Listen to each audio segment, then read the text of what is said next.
कायदे-ए-आज़म ने क्यों कहा था कि कश्मीर पाकिस्तान की शारग है? शारग जो है कायदे-ए-आज़म की, अब आप यहां से उनकी जहानत का अंदाजा लगाएं और उस वक्त कायदे-ए-आज़म की समझ का आप अंदाजा लगाएं। और यह बात है 1947 उस दौर की, जब पाकिस्तान बना था। तो कायदे-ए-आज़म ने कहा था कि कश्मीर पाकिस्तान की शारग है। क्यों कहा था पता आपको?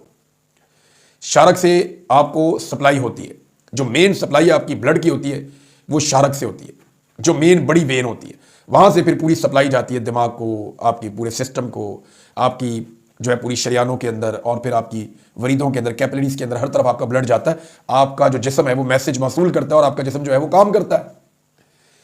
तो एक जिस्म के लिए जितना शारक जरूरत है उतना ही पाकिस्तान के लिए कश्मीर की जरूरत है। उसकी वजह यह है कि पाकिस्तान का वाटर टैंक जो है वो कश्मीर में।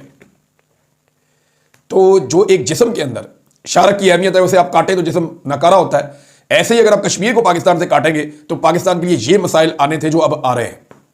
क्योंकि मकबूजा कश्मीर इंडिया के कंट्रोल में है, तो जब वो इंडिया के कंट्रोल में है तो वह वहां पे पानी को भी कंट्रोल कर सकता है। माजी में उन्होंने नहीं किया, लेकिन अब वो अपने आप को इतना ताकतवर और इतना मजबूत समझते हैं इस वक्त, और उन्हें लगता है कि पाकिस्तान इतना कमजोर हो चुका है। वैसे भी पाकिस्तान में इंटरनल जो हालात हैं उसकी वजह से फौज और अवाम के बीच में दूरियां पैदा हो चुकी हैं। तो इसका फायदा उठा के इंडिया ये चाहता है कि अब वो काम कर ले जो वो माजी में नहीं कर पाया। लेकिन क्या इंडिया कर पाएगा? पाकिस्तान की फौज के पास लड़ाई और हमले के अलावा कोई और ऑप्शन मौजूद नहीं होगा। याद रखिएगा, पानी रोक लेना हमला ही है। आपको हमला अब करना पड़ेगा जवाबी। इंडिया ने हमला कर दिया है, अगर वो पानी रोकता चला गया तो फिर आपको जवाबी हमला करके पानी को खोलना पड़ेगा। क्योंकि दुनिया का कोई मुल्क, कोई इदारा, कोई आलमी तंजीम आपके लिए वो नलका नहीं खोलेगी जिसको इंडिया बंद कर देगा। और ये वो नलके की तरह नहीं है, ये सालों लग जाएंगे इंडिया कोई एक्टिविटी करने में। अब नाज़रीन, इमरान खान साहब ने एक स्टेटमेंट दिया, वो भी मैं आपको पढ़ के सुना देता हूँ और फिर आगे बढ़ते हैं। कुछ चीज़ें और आपके साथ मैंने शेयर करनी है। ख्वाजा आसिफ साहब ने एक बहुत ही अजीबोगरीब काम कर दिया, जैसा कि वो करते रहते हैं, वो भी मैं आपको बताता हूँ। लेकिन इमरान खान साहब ने तहरीक इंसाफ के 29वें यौम तासीस के हवाले से एक पैगाम रिकॉर्ड करवाया था, बताया था बल्कि, और वो अब उनके ट्विटर अकाउंट से शेयर किया गया। मैं तहरीक इंसाफ के तमाम वर्कर्स, सपोर्टर्स और वोटर्स को 29वें यौम तासीस की मुबारकबाद पेश करता हूँ। 29 साल पहले हमने इंसाफ, इंसानियत और खुददारी के बुनियादी असूलों के तहत पाकिस्तान तहरीक इंसाफ की बुनियाद रखी थी और आज तक अपने मंशूर पर कायम है। तहरीक इंसाफ वो वाहिद जमात है जो न सिर्फ आईनी उसूलों, अदलिया की आज़ादी और इदारों की खुदमुख्तारी की अलमबरदार है, बल्कि इलेक्शन कमीशन, नैब, पुलिस समेत तमाम रियासती इदारों को किसी भी किस्म के असर रसूख से पाक देखना चाहती है। हम ये यकीन रखते हैं कि मुल्क में तमाम रियासती सतूनों को अपनी आईनी हदूद में रहकर काम करना होगा। आज तहरीक इंसाफ पाकिस्तान की तारीख की सबसे बड़ी और सबसे ज़्यादा मकबूल सियासी जमात है। 8 फरवरी 2024 को पाकिस्तानी अवाम ने हमारे खिलाफ होने वाले बदतरीन फसादियत, सियासी कैदोबंद और इलेक्शन मुहिम पर पाबंदी के बावजूद हमें 2/3 से ज़्यादा अक्सरियत से कामयाब करके यह साबित कर दिया कि असल ताकत अवाम है और वो इमरान खान और तहरीक इंसाफ के साथ खड़े हैं। ये एक तारीखी हकीकत है कि माजी की मकबूल सियासी जमात अवामी लीग को भी 1 साल भरपूर इंतखाबी मुहिम के बाद कामयाबी नसीब हुई थी, जबकि तहरीक इंसाफ को तो इंतखाबी निशान तक से महरूम किया गया। इसके बावजूद अवाम ने तहरीक इंसाफ के हक में तारीखी फैसला सुनाकर हर साजिश को मलिया मेट कर दिया। तहरीक इंसाफ पाकिस्तान में वफाक की अलामत है। आज ये पाकिस्तान की वाहिद कौमी जमात है जिसे चारों सूबों की अवाम की हमायत हासिल है। मैं वादे करना चाहता हूं कि तहरीक इंसाफ को एस्टेब्लिशमेंट की नहीं, दरहकीकत एस्टेब्लिशमेंट को तहरीक इंसाफ की जरूरत है, क्योंकि सिर्फ असली अवामी मैंडेट और अवामी हमायत के साथ आने वाली हुकूमत ही मुल्क को दरपेश संगीन बहरानों से निकाल सकती है।